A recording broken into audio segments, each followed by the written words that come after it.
Irmãos, vamos abrir a palavra do Senhor no Evangelho de Marcos, capítulo 1.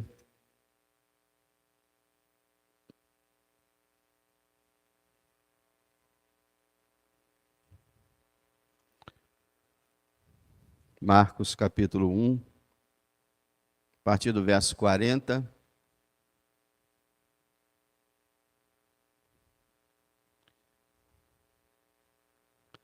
Até o 45. Diz assim a palavra do Senhor: E aproximou-se dele um leproso, que rogando-lhe e pondo-se de joelhos diante dele, lhe dizia: Se queres, bem podes limpar-me.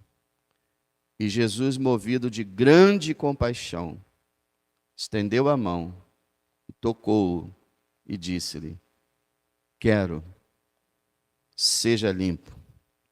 E tendo ele dito isso, logo a lepra desapareceu e ficou limpo.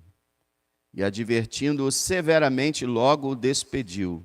E disse-lhe: Olha, não digas nada a ninguém, porém vai, mostra-te ao sacerdote e oferece para a tua purificação o que Moisés determinou, para lhe servir de testemunho.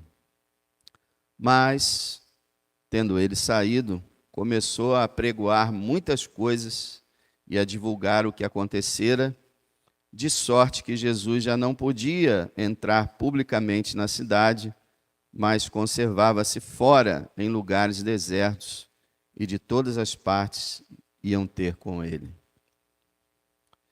Irmão, aniversário da igreja, demos graças ao Senhor. Salmo 100 diz: celebrai com júbilo ao Senhor. Celebrai com júbilo ao Senhor. E no verso 3 ele diz assim: foi Ele, e não nós, que nos fez povo seu, e ovelhas do seu pasto. Foi Ele, e não nós, que nos fez seu povo, suas ovelhas. Então a Ele seja toda a glória. Ele que fez esse lugar, Ele que separou esse lugar, Ele que separou as pessoas que viveram esses 66 anos nesse lugar. Ele é o Senhor da igreja. E é isso que nós devemos procurar fazer, reconhecer quem é que faz as coisas na igreja do Senhor. É Ele próprio. Deus seja louvado por isso. Celebrai com júbilo ao Senhor, foi Ele e não nós que nos fez povo seu. Agora, pensando em igreja, pensando na igreja, quem são esses que se reúnem há 66 anos nesse lugar? Inclusive a gente estava aqui, eu nem comentei, mas de repente à noite eles vão estar de novo. Estava aqui o Raul e a Nilza, nossos irmãos que por vários anos estiveram em outras igrejas e aí voltaram. E eles estavam há 66 anos atrás aqui no início dessa igreja. Eram crianças, mas lembram bem do início dessa casa de oração. Mas quem são esses que se reúnem nesse lugar há 66 anos? E em todos os lugares de adoração à igreja do Senhor Jesus Cristo. Quem são esses? Bom, baseado na história do leproso, nós podemos ver aqui quem são esses. Quem somos nós. Isso é muito importante. Não podemos vir para a igreja apenas por vir. Temos que vir para a igreja entendendo o que nós somos. Então, quem são esses? Aqueles que eram imundos. Olha o versículo 40. Aproximou-se dele um leproso. A lepra, hoje chamada de hanseníase, era uma doença naquela época mortal. Não tinha cura, hoje tem. A lepra era uma doença que tem um forte símbolo sobre o pecado. Lepra e pecado se parecem bastante. A lepra vai consumindo o corpo do ser humano. o pecado também vai consumindo a alma. A lepra faz com que você perca a sensibilidade das pontas, das extremidades do seu corpo. O pecado faz com que você perca a sensibilidade para a santidade e para a graça de Deus. A lepra fazia com que os leprosos fossem expulsos da cidade. Eles tinham que morar num arraial isolado. Não podiam se misturar com o povo por causa do risco do contágio. O pecado faz com que a gente se isole de Deus e do seu povo. A lepra era uma praga, o pecado também é. Nós que habitamos nesse lugar, todos aqueles que viveram nesse lugar, se reúnem nesse lugar, eram imundos. E eu estava falando sobre isso na classe dos novos. Meu irmão, um cristão é alguém que reconhece que era imundo. Era pecador, impuro, imoral, indecente, rebelde, desobediente, extraviado, inútil, odioso, odiando uns aos outros. Isso é tudo que a Bíblia descreve. Que as nossas justiças são como trapo de imundície. Olha isso. Impureza. Os impuros, eles deviam gritar quando alguém estava chegando perto deles, eles deviam gritar, imundo! Para que as pessoas passassem longe deles. E aquele que congrega nesse lugar, nesse tempo todo, ele foi uma pessoa que, pela graça de Deus e pelo poder do Espírito Santo, reconheceu a sua sujeira e disse para si próprio, imundo. Se você acha que você é uma pessoa que nasceu pura, você não é um cristão. Literalmente. Ah, não, eu nasci puro. Você não é um cristão. Cristão recebeu a revelação de que é imundo, impuro. Nós éramos isso. Não somos mais por causa de Cristo. Mas éramos impuros, éramos imundos. Então, aqueles que se reúnem nesse lugar eram imundos. Agora, aqueles que se reúnem nesse lugar foram a Cristo. O texto fala aqui, aproximou-se dele um leproso. Quando o Espírito de Deus mostrou para a gente que a gente era imundo, nós fomos para a fonte de toda a pureza. Todo aquele que faz parte de uma igreja, é um verdadeiro cristão, ele foi a Cristo para ser purificado. Notam bem uma coisa, aproximou-se dele. A lei proibia o leproso de se aproximar de alguém. Mas aquele leproso estava desesperado pela cura. Então ele se arriscou.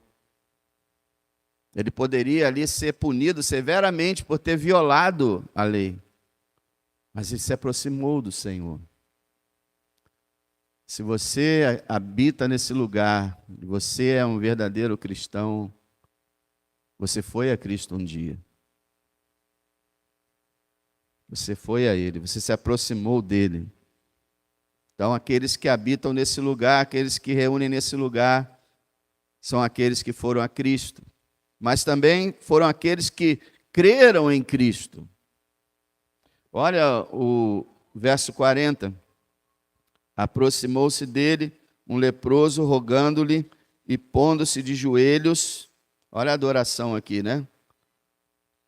Membro da igreja adora o Senhor Jesus Cristo. Diante dele lhe dizia, se queres bem podes limpar-me. Aquele leproso cria no Senhor, ele tinha ouvido falar de todos os milagres que ele realizava. E ele cria em duas coisas, no poder do Senhor. Ele falou, olha, se o Senhor quiser, o Senhor pode. Então, nós um dia fomos a Cristo acreditando no poder dele. Se o Senhor quiser, o Senhor pode me curar. O Senhor tem poder para isso. E também cria na soberania dele. Se o Senhor quiser, está feito. O Senhor é o Senhor. Aqui no texto de Marcos não fala, mas quando ele se prostrou, ele colocou a cabeça no chão e ele disse, Senhor. Chamou Jesus de Senhor. Não de uma forma respeitosa, como se chamava uma pessoa mais velha, mas reconhecendo que ele era o Filho de Deus. Senhor, se o Senhor quiser, está feito. Acreditava que ele é soberano, Senhor dos senhores. E é isso que o povo que frequenta essa igreja há 66 anos acredita. Ele é o Senhor, ele é soberano, ele é poderoso. Porque pensa bem, por que uma pessoa procuraria Cristo, se aproximaria dele para pedir-lhe auxílio, se não acreditasse nele? Então, pela graça divina, um dia a fé brotou em nossa alma.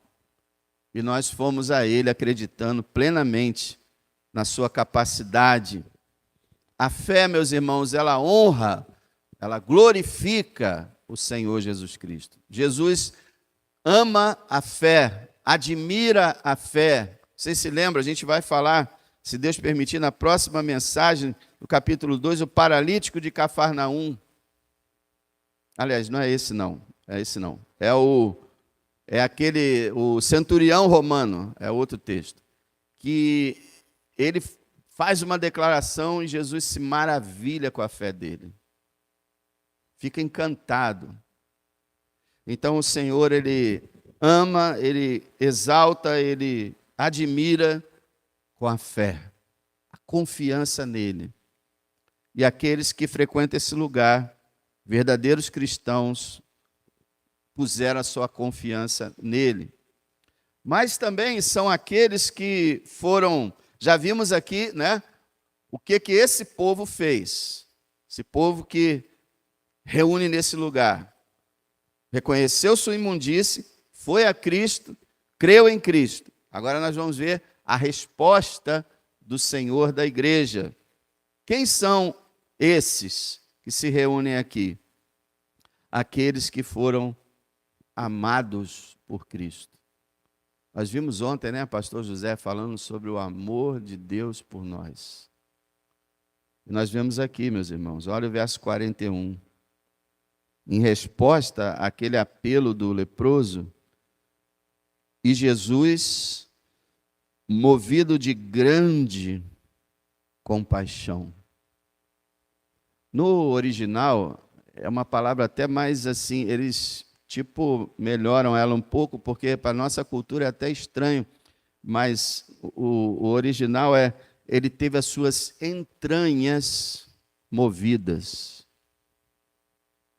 Porque naquela época se acreditava muito, e engraçado que hoje a ciência está voltando para isso, né?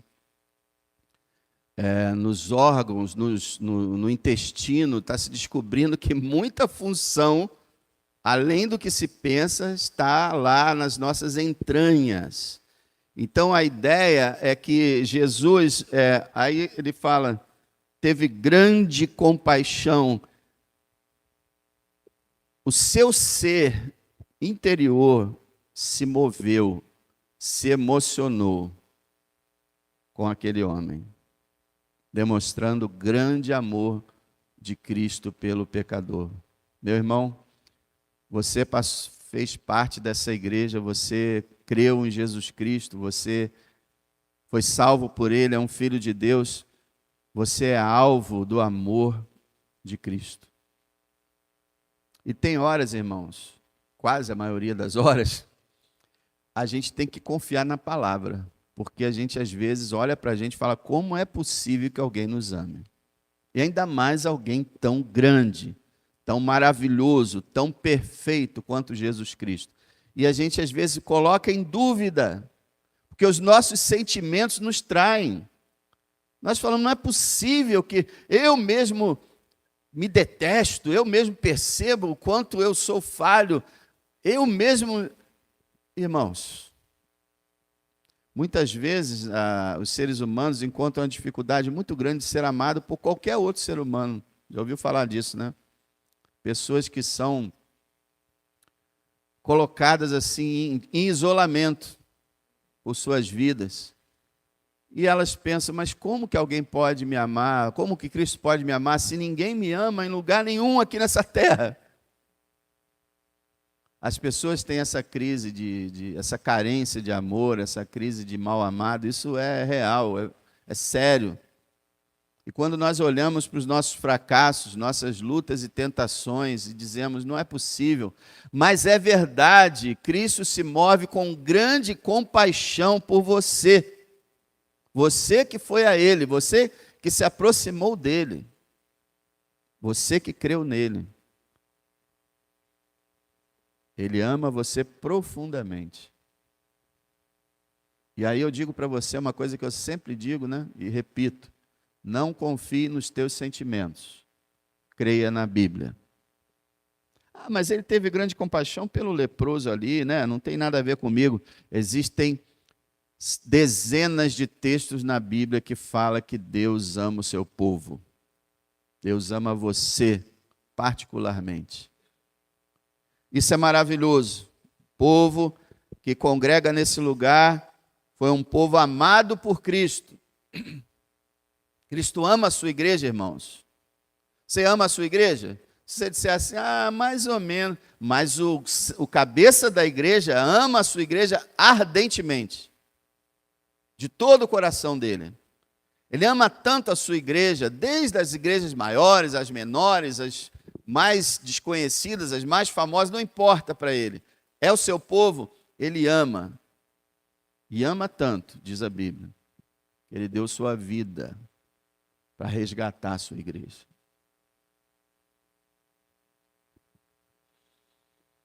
Povo amado por Cristo, nunca aceite esse pensamento, Cristo não me ama, Cristo me esqueceu. Isso é um pensamento diabólico. É o diabo falando ao seu ouvido. Jesus te ama e lavou você nos seus pecados, na sua morte. Lavou seus pecados na sua morte. Mas também essas pessoas que se reúnem aqui há 66 anos foram auxiliadas por Cristo. Olha, continuando o texto aqui do verso 41, Jesus, movido de grande compaixão, aí agora vem, né? Sempre, a Bíblia sempre mostra uma coisa, que se alguém ama, que se alguém tem compaixão, faz alguma coisa. Faz alguma coisa. O que você tem feito na sua vida que demonstra o seu amor pela igreja do Senhor? Olha só, Jesus, movido de grande compaixão, estendeu a mão e tocou. Estendeu a mão e tocou. Agora eu lembrei daquela música, né? Quando Jesus estendeu sua mão para mim. Mais ou menos isso aí. Uma música muito antiga. Ele estendeu a mão. E tocou. Tocar num leproso era algo que na visão do Velho Testamento e até da ciência, né, traria impurezas. Por isso não era para se tocar em leproso.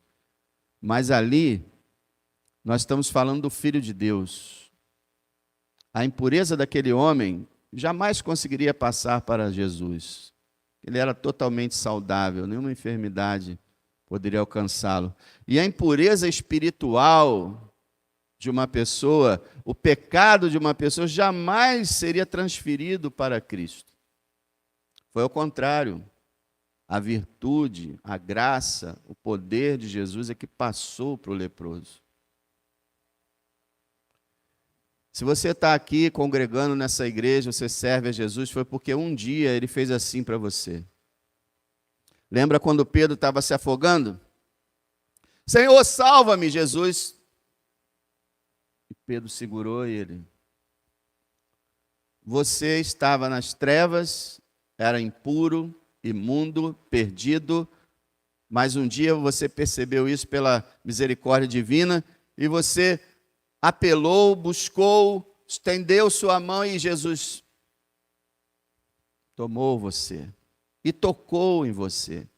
Todos os verdadeiros membros da igreja do Senhor foram tocados por Cristo. Isso é, tiveram uma experiência espiritual com Cristo. Sentiram seu poder transformador. O cristão ele pode dizer: eu sei que Jesus vive, não só porque está escrito, e essa é a principal prova, claro, está escrito, mas não só porque está escrito, porque eu sei que Jesus vive em mim. Ele me tocou e me sarou, e tem me tocado.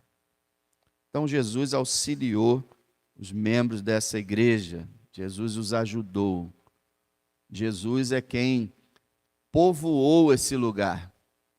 Foi quem foi trazendo as almas para cá, estendendo sua mão e tocando.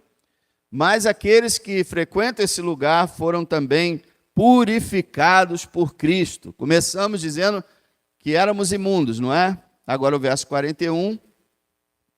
Jesus, movido de grande compaixão, estendeu a mão, tocou-o e disse-lhe: você perguntou, né, se eu quero, né? Quero. Jesus sempre quer salvar, gente. Nunca vai existir uma alma no inferno dizendo: olha, eu estou aqui para testemunhar, eu busquei Jesus e ele não quis me salvar. Nunca haverá isso. Jesus sempre quer salvar. Eu quero, Jesus disse. Uma boa vontade muito grande. Quero e seja limpo. Eu tenho poder, sou soberano, eu quero te salvar, quero te curar, e eu decreto nesse momento: seja limpo. E isso, irmão, acontece no âmbito espiritual, mais ainda. Se você ainda estiver impuro, Jesus pode dizer para você nesse momento: seja limpo. Lá ele disse: seja limpo ao corpo daquele leproso. Agora a nossa alma, ele disse: seja limpo, mas custou o sangue dele.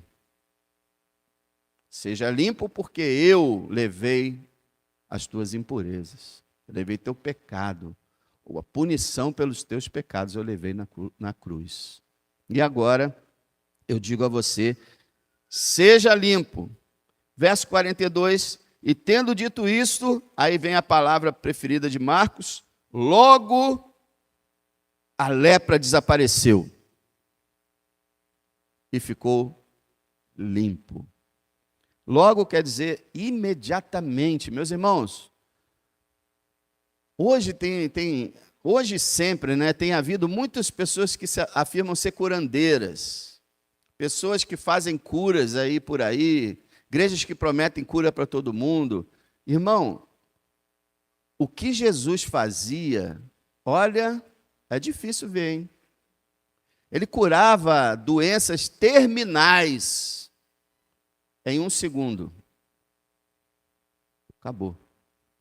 Aquele homem de uma pele toda apodrecida, já com seu nariz, com sua orelha, com seus dedos sendo levados, já sem sensibilidade nos nervos, com uma aparência horrível, completamente destruído, em 1 segundo, aquele homem ficou perfeito fisicamente. A gente não pode perder essas coisas. Esses curandeiros que nos aparecem, que curam só doenças mais ou menos, você não vê na TV ninguém levantando um paralítico sendo verdade mesmo, ressuscitando morto, curando doenças terminais, você não vê acontecer de verdade. Essas coisas fazem com que a gente perca a importância e a grandiosidade do que Jesus fez quando esteve aqui na terra. E dos seus apóstolos também. A cura de Jesus era completa, não é esse negócio de: eu fui curado, mas estou fazendo tratamento. Como é isso? A cura de Jesus era perfeita, completa e imediata. E louvado seja o seu nome. Não podemos perder essas coisas por causa dos fracassos e dos enganos de muitos que alegam ter o poder de Jesus Cristo. Creia no poder de Cristo. Creia no que Ele fez. Porque eu já expliquei isso aqui, o que Ele fez, Ele está afirmando que quando o reino dEle for instaurado de uma maneira total na sua vinda, as enfermidades, meu amigo, desaparecerão.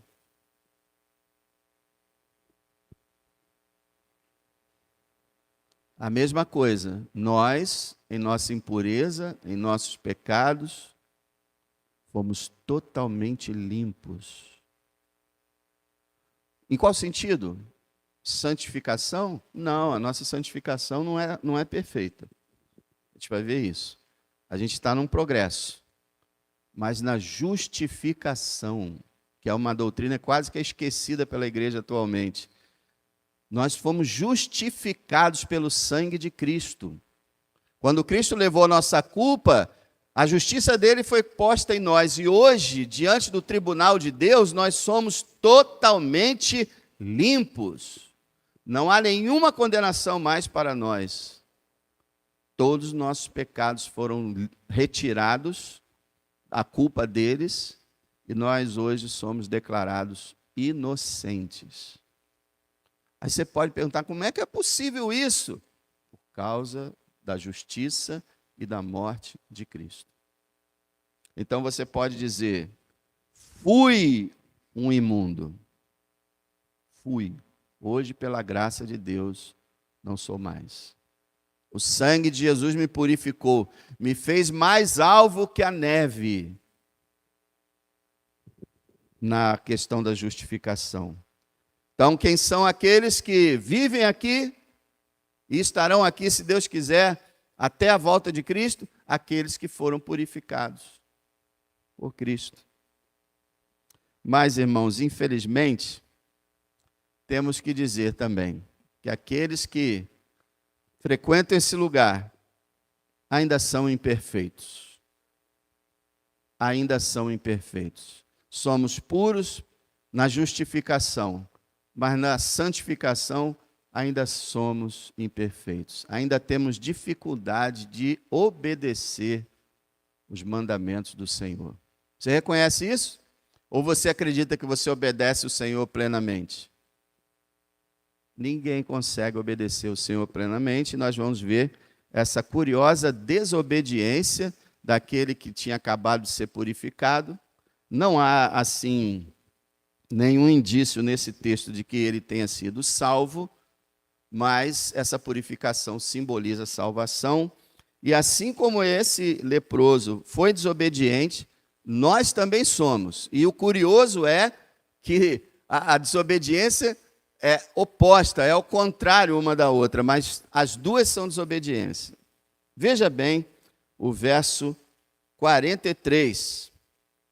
Após ter sido purificado, Jesus falou com ele assim, advertindo-o severamente. O que é isso, gente? O que significa essa palavra? Significa que o Senhor, com toda energia, com toda força, com toda seriedade, advertiu aquele homem. Quer dizer, ele estava dando uma ordem para aquele homem. Ele não estava dizendo para ele assim, olha, eu recomendo que você faça isso assim. Não, eu estou te ordenando. Verso 44. E disse-lhe, olha, não digas nada a ninguém, porém vai, mostra-te ao sacerdote, oferece pela tua purificação o que Moisés determinou para lhe servir de testemunho.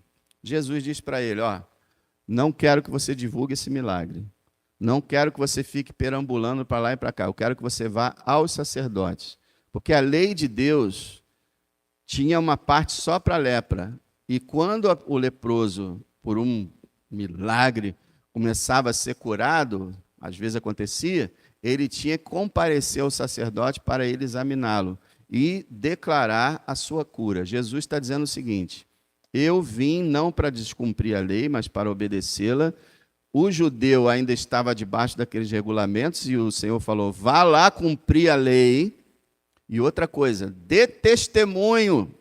Você dará testemunho para quem? Para os sacerdotes. Você vai chegar lá diante do sacerdote falando, olha, eu quero cumprir o ritual estabelecido para quem foi curado e quero dizer para vocês que quem me curou foi Jesus de Nazaré. Então o Senhor tinha um plano para ele, igual tinha para o gadareno, né? Vai para os teus, anuncia o que o Senhor lhe fez. E não deixou ele ir com ele, lembra? Agora ele fala, vai lá, cumpre a lei, mostra para eles que eu respeito a lei, e vai lá e mostra quem eu sou através do poder que eu tenho. Foi isso que ele disse para ele, não foi? Mas como sempre, o bom e velho ser humano acha que o Senhor manda não é tão importante. E aí o que ele fez? O verso 45, mas tendo ele saído, começou a pregoar muitas coisas e a divulgar o que lhe acontecera. Fez o oposto do que o Senhor havia ordenado. Irmãos, infelizmente, a igreja do Senhor não é perfeita. Todas elas. Não existe igreja perfeita, não existe crente perfeito. E nós, às vezes, somos muito impiedosos, porque nós aceitamos os nossos erros, mas queremos executar aqueles que têm defeitos. Nós estamos sempre olhando para o defeito do próximo, esquecendo o nosso. Estamos sempre justificando. Na cabeça do leproso, talvez ele tenha pensado, o Senhor falou aquilo, mas na verdade ele vai ficar muito alegre quando souber que eu dei testemunho, eu falei, eu contei mesmo, e ele com certeza ficou maravilhado comigo. O que aconteceu diante da desobediência? Isso é o problema. O que acontece quando a gente desobedece a Deus? Olha metade do verso 45.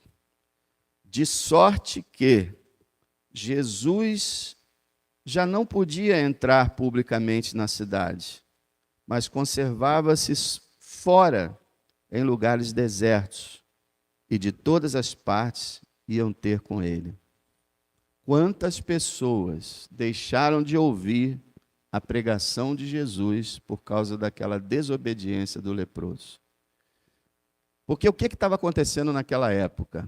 Nós vimos na semana passada, Jesus estava curando todo mundo e as pessoas estavam aumentando cada vez mais, os enfermos levados a Jesus, estava impedindo ele praticamente de levar a sua vida de pregador. E Jesus falou, eu fui enviado para pregar, por isso eu vou sair agora de Cafarnaum e vou para outras aldeias para pregar. Eu vim demonstrar meu poder através de cura? Sim, mas o meu principal alvo e objetivo é trazer a palavra, o evangelho, é pregar. E agora, por causa da desobediência do leproso, eu não posso entrar na cidade. Onde eu chego, chega uma multidão interessada apenas em cura. Então, aquela desobediência atrapalhou bastante os planos do Senhor naquele momento. O curioso dessa história toda é o seguinte, é muito curioso isso. O leproso foi ordenado a ficar calado, não fala o que te aconteceu, e ele começou a falar. A igreja já foi ordenada a fazer o quê? Ide por todo mundo, pregai o evangelho. E a igreja fica calada. Aquele leproso, olha, cala-te, ele falou. A igreja, Jesus fala, abre a boca e prega, e a igreja se cala. Desobediência. O que leva ao aumento de almas perdidas, à diminuição da igreja verdadeira. Por exemplo, na Europa, essa semana foi estabelecido pela igreja anglicana, que é a igreja da Inglaterra, que pela primeira vez em 1400 anos, nunca houve na história, mas desde da fundação desse cargo de arcebispo, que é o chefe da igreja toda, uma mulher foi escolhida. Ela vai ser arcebispa, algo que a Bíblia proíbe completamente. E além de ser uma mulher, ela apoia todos os pecados que hoje você já sabe. E um deles, o aborto. E aqueles casamentos que não são casamentos. E todas as coisas. Por que a igreja da Inglaterra chegou a esse ponto? Por que que hoje a igreja da Inglaterra não acredita mais na Bíblia, não acredita nos milagres, não acredita na volta de Cristo, não acredita em nada? Por quê? Porque a verdadeira igreja parou de pregar. E eu digo para você, se essa igreja, a gente pode desobedecer a ordem de Cristo de pregar, tanto como igreja como individualmente. Se essa igreja, como igreja, parar de pregar, e se você, como um irmão, parar de pregar, essa igreja pode fechar. Jesus, quando ele disse, edificarei a minha igreja, as portas do inferno não prevalecerão contra ela, ele não estava se referindo à igreja local. Na pandemia do Covid, dezenas de igrejas daqui para Miguel Couto fecharam. Várias igrejas do mundo fecharam. E a igreja de Jesus fechou? Não, senhor. Então a igreja de Jesus nunca vai acabar. Sempre vai vencer. Porque fecha aqui e abre lá. O evangelho saiu da Europa, foi para a Ásia, foi para a África. O Senhor está sempre fazendo a sua obra. Mas, se uma igreja local negligenciar a ordem do Senhor, um dia ela pode fechar. Ou pior, é melhor fechar do que aconteceu, por exemplo, na Inglaterra, na Alemanha, na Europa toda. Uma igreja que não crê no Evangelho, que não crê na salvação, que não crê em milagre, que não crê que nada do que está escrito é verdadeiro e tem nome de igreja. Então, meu amado, nós somos extremamente beneficiados, nós éramos imundos, fomos a Cristo, fomos amados por Ele, auxiliados por Ele, purificados por Ele, mas nós temos que obedecê-lo. O que Ele disser para a gente fazer, façamos. Sejamos servos obedientes. E, meus irmãos, Ele fez tanto por nós. Não sejamos ingratos, mas agradeçamos ao Senhor. Celebrai com júbilo ao Senhor. Foi Ele, não nós, que nos fez povo seu. 66 anos nesse lugar. Quem é o responsável por essa obra? Ele. Ele não é responsável por todas as igrejas. Se houver alguma igreja que não crê nele, não crê nos milagres, não crê na Bíblia, não crê em nada, não é ele. Não é ele que criou e está sustentando aquela igreja. Cristo cria e sustenta a igreja baseada na verdade. Como essa igreja sempre foi baseada na verdade, nunca houve aqui um pastor herege, nunca houve aqui um pregador pregando engano, graças ao Senhor. Se foi todos esses anos fiel, glória seja dada ao Senhor. Como eu disse o pastor Fabiano há um pouco tempo, grandes coisas fez o Senhor por nós. E por isso, estamos alegres. Você está alegre, irmão? Você tem muito motivo para se alegrar. Grandes coisas fez o Senhor por nós. Vamos fazer algo diferente hoje que a gente não faz um tempão? Vamos cantar